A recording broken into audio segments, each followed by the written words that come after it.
if you're looking at a flat race and you've got 6-year-olds, 7-year-olds, 8-year-olds, 9-year-olds, etc., they're geldings by and large. But you look here, and the older horses are still, they haven't been gelded, they're still running around as entires, aren't they?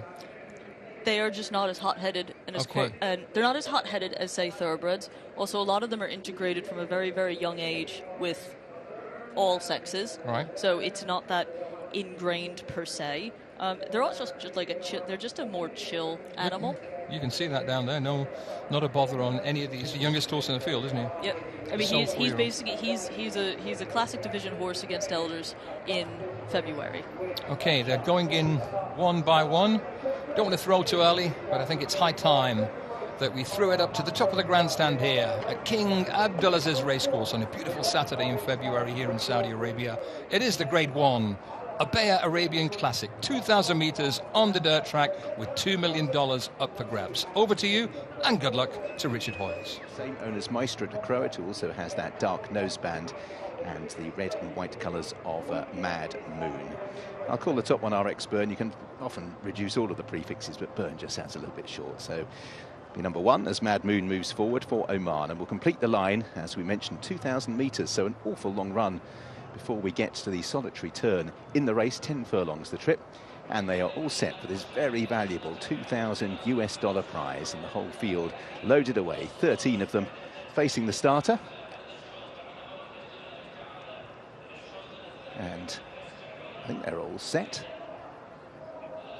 Checking all of the stalls, maybe on the ride out stall, just some activity, but I think they're happy now, and away we go. And away they head. Now sit along on the inside at this stage, RX Burn. Now doing a little bit more easily up the centre. The red noseband of Najib Al-Zaman is one of those prominent. Away, and Ajinski Al-Mori to the left-hand side there as they make their way through the first furlong. So out in the lead, Angad Al-Khalidia, who's possibly there as a pacemaker with Wider out on the white and blue jacket. That belongs to Najinski Al-Mori. Staying closer to the running rail, the white cap of Nadim Al-Mulk Al-Khalidia is racing handily. Having been bustled up, RX Burn tracks the leaders in company with the lime green colours of First Class as they make their way across the intersection and towards the final 1,600 metres. And it's the white cap of Nadim Al-Mulk Al-Khalidia who's settled down in front. Right on the outside, I'm not sure by design, Najinski Al-Mori is wide on the course, and his rider does appear to be looking across. So he's going to have to come over at some stage. Not sure whether all was entirely well there. Main body of the field. Mad Moon sits in second place. First Class is third.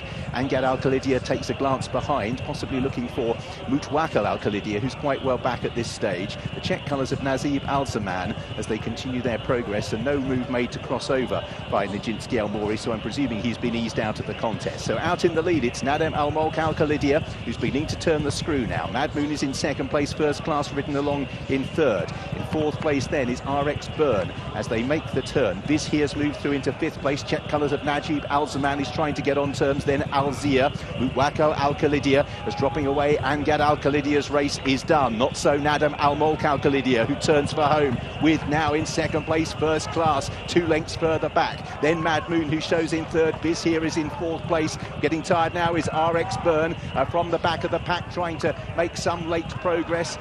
It's into about 6th or 7th place. Moshrif begins to stay on. Out in front, Nadim Al-Mulk Al-Khalidia. First Class, the old boy on the outside, whittling away at the lead. Moshrif continues to run on into third, and he's closing. It is First Class who's got past Nadim Al-Mulk Al-Khalidia. Moshrif and also Vizier trying to close in, but it's First Class out in front, leading by 2 lengths for Nadim Al-Mulk Al-Khalidia, and it's First Class heading towards his 5th Group 1. The veteran lands the Obaiyah Arabian Classic, 4 years on from the Al Mneefah.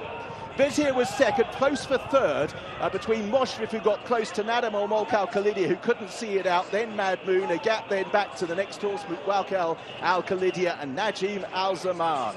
First Class, another winner on the card for Connor Beasley. He was on the mark at this card 12 months ago, and it's First Class at 9 years of age, so 4 years on after he won the Al Mneefah. That's a turf contest. It's his 5th Group 1. He's won by 4 lengths. Vizier is second. Now looks as if Nadim Al-Mulk has just held on. Nadim Al-Mulk Al-Khalidia for third ahead of Moshrif, who made some late ground, and Mad Moon. Congratulations to Doug Watson, the trainer of First Class, the 9-year-old. He'll be cheering when he's been watching on the television, and great success for the stable.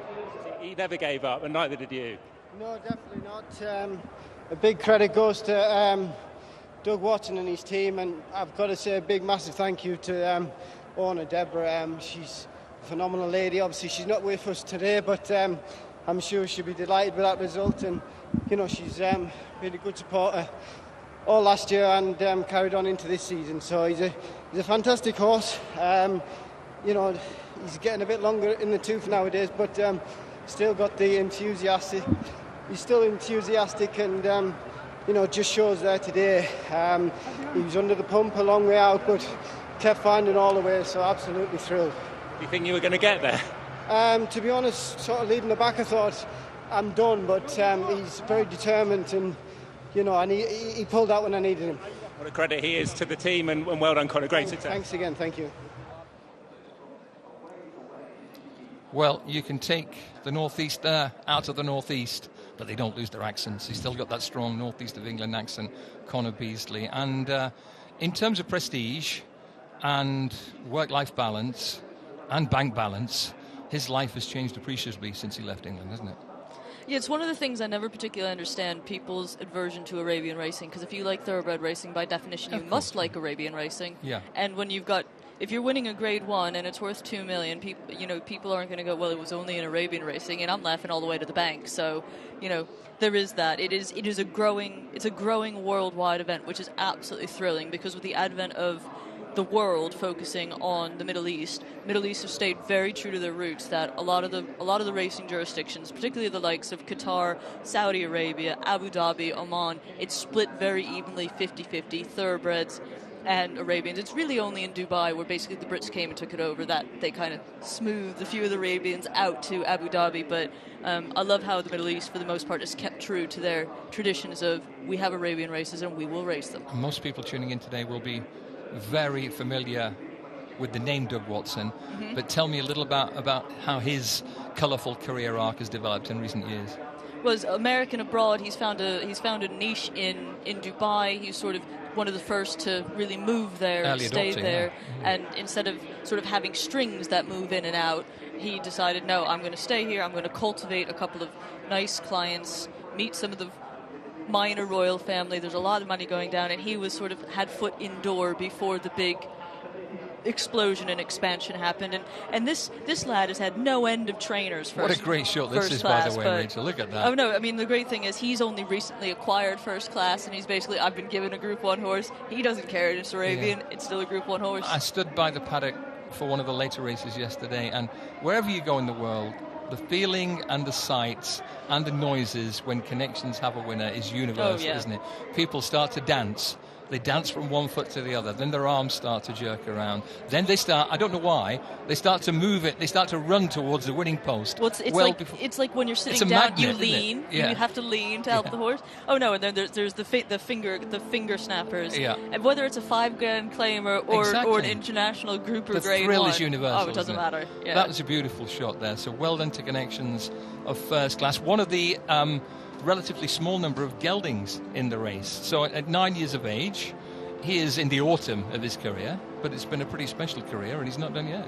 No, and he still has absolutely plenty of mileage to go on the clock. And the great thing is he's proven on both surfaces, and given the international nature of racing, he normally skips the European campaign to come back fresh for the Middle East campaign over the winter.